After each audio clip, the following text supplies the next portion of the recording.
Hi friends, ഞങ്ങളുടെ ഇന്നത്തെ കഥ ഇതാണ്. സലിം ഖാനും മാന്ത്രിക കണ്ണാടി. തന്റെ സിനിമകളിലൂടെ ആളുകളെ രസിപ്പിക്കാൻ ഇഷ്ടപ്പെട്ട ഒരു പ്രശസ്ത നടനായിരുന്നു സലിം ഖാൻ. അവൻ വളരെ കഴിവുള്ളവനും ജനപ്രിയനുമായിരുന്നു. പക്ഷേ അവനും ഒരു ന്യൂനത ഉണ്ടായിരുന്നു. അവൻ വളരെ അഭിമാനിയും അഹങ്കാരവുമായിരുന്നു. ലോകത്തിലെ ഏറ്റവും മികച്ച നടൻ താനാണെന്ന് അദ്ദേഹം കരുതി. തന്നെപ്പോലെ വിജയിക്കാത്ത മറ്റുള്ളവരെ അവഹേളിച്ചു. ഒരു ദിവസം ഒരു ആരാധകനിൽ നിന്ന് അദ്ദേഹത്തിന് ഒരു സമ്മാനം ലഭിച്ചു.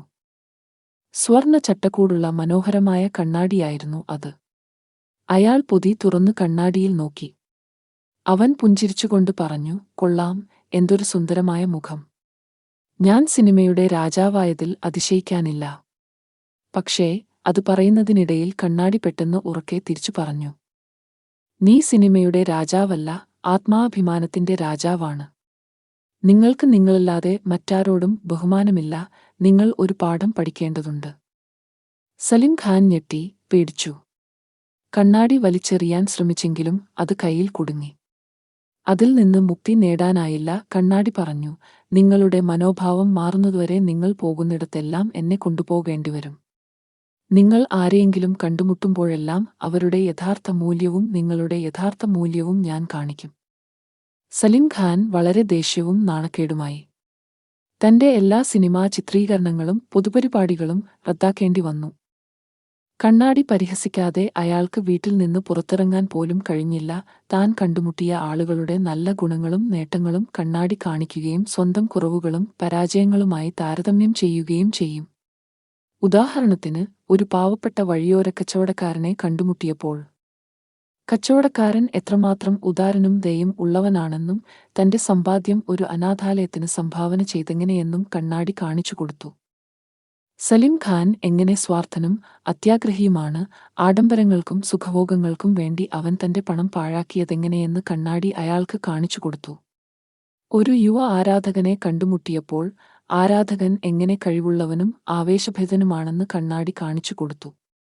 ഒരു നടനാകാനുള്ള തന്റെ സ്വപ്നങ്ങൾ പിന്തുടരാൻ അവൻ എങ്ങനെ കഠിനമായി പരിശ്രമിച്ചു എന്നും. സലിം ഖാൻ എങ്ങനെ മടിയനും സംതൃപ്തനുമാണെന്ന് കണ്ണാടി അദ്ദേഹത്തിന് കാണിച്ചുകൊടുത്തു. കൂടാതെ അദ്ദേഹം തന്റെ പ്രശസ്തിയും ഭാഗ്യവും എങ്ങനെ നിസ്സാരമായി കാണുന്നു എന്നും. ഒരു വൃദ്ധയെ കണ്ടുമുട്ടിയപ്പോൾ ആ സ്ത്രീ എങ്ങനെ ജ്ഞാനിയും എളിമയും ഉള്ളവളാണെന്നും അവൾ എങ്ങനെ സേവനത്തിലും കൃതജ്ഞതയോടെയും ജീവിച്ചുവെന്നും കണ്ണാടി കാണിച്ചുകൊടുത്തു. സലിം ഖാൻ എങ്ങനെ വിഡ്ഢിയും അഹങ്കാരിയും ആണെന്നും അഹങ്കാരവും മായയും നിറഞ്ഞ ഒരു ജീവിതം അദ്ദേഹം എങ്ങനെ നയിച്ചുവെന്നും കണ്ണാടി അയാൾക്ക് കാണിച്ചുകൊടുത്തു. സലിം ഖാന് വളരെ ലജ്ജയും സങ്കടവും തോന്നി. ആളുകളുടെ രൂപവും നിലയും നോക്കി വിലയിരുത്തുന്നത് എത്ര തെറ്റാണെന്ന് അയാൾ തിരിച്ചറിഞ്ഞു. എല്ലാവരെയും ബഹുമാനിക്കുകയും അവരുടെ കഴിവുകളെയും സദ്ഗുണങ്ങളെയും അഭിനന്ദിക്കുകയും ചെയ്യേണ്ടത് എത്ര പ്രധാനമാണെന്ന് അദ്ദേഹം മനസ്സിലാക്കി. തെറ്റുകൾ തിരുത്തി ഒരു നല്ല മനുഷ്യനാകാൻ കഴിയട്ടെ എന്ന് അവൻ ആഗ്രഹിച്ചു.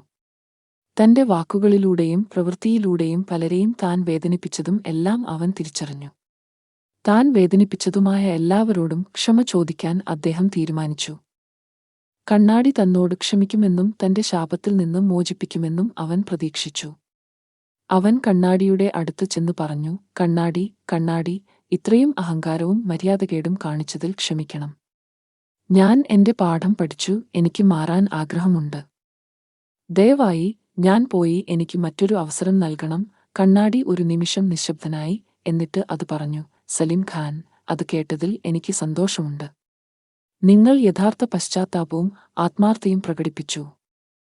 നിങ്ങളുടെ സ്വാതന്ത്ര്യവും വീണ്ടെടുപ്പും നിങ്ങൾ നേടി. പോയി ഒരു നല്ല നടനും നല്ല മനുഷ്യനുമാകൂ." കണ്ണാടി അവന്റെ കയ്യിൽ നിന്ന് അപ്രത്യക്ഷമാവുകയും ഒരു കുറിപ്പ് അവശേഷിപ്പിക്കുകയും ചെയ്തു. "ഇത് നിങ്ങളുടെ യഥാർത്ഥ ആരാധകനിൽ നിന്നുള്ള സമ്മാനമാണ്. നിങ്ങൾ നിങ്ങളുടെ ഏറ്റവും മികച്ച പതിപ്പാകണമെന്ന് ആഗ്രഹിച്ചു. ഓർക്കുക, സന്തോഷവും യോജിപ്പും നിറഞ്ഞ ജീവിതത്തിന് പരസ്പര ബഹുമാനം ആവശ്യമാണ്. സന്തോഷകരവും യോജിപ്പുള്ളതുമായ ജീവിതത്തിന് പരസ്പര ബഹുമാനം അനിവാര്യമാണ് എന്നതാണ് കഥയുടെ ധാർമ്മികത." വിനയത്തിന്റെ പ്രാധാന്യം, മറ്റുള്ളവരിലെ മൂല്യം തിരിച്ചറിയൽ, വ്യക്തിപരമായ വളർച്ചയ്ക്കും നല്ല ബന്ധങ്ങൾക്കും അഹങ്കാരവും അഹന്തയും മറികടക്കേണ്ടതിന്റെ ആവശ്യകതയും ഇത് നമ്മെ പഠിപ്പിക്കുന്നു. എങ്ങനുണ്ട് കൂട്ടുകാരെ ഈ കഥ? അവസാനം നിങ്ങൾ കഥ ആസ്വദിച്ചുവെന്ന് പ്രതീക്ഷിക്കുന്നു. നമുക്ക് എങ്കിൽ അടുത്ത സ്റ്റോറിയിലേക്ക് പോകാം. ഇഷ്ടപ്പെട്ടെങ്കിൽ ഇതുപോലെയുള്ള കൂടുതൽ വീഡിയോകൾക്കായി സബ്സ്ക്രൈബ് ബട്ടൺ അമർത്തുക. കൂടാതെ ലൈക്ക് ബട്ടൺ അമർത്തി ഈ വീഡിയോ ഇപ്പോൾ തന്നെ നിങ്ങളുടെ സുഹൃത്തുക്കൾക്ക് ഷെയർ ചെയ്ത് ആസ്വദിക്കൂ.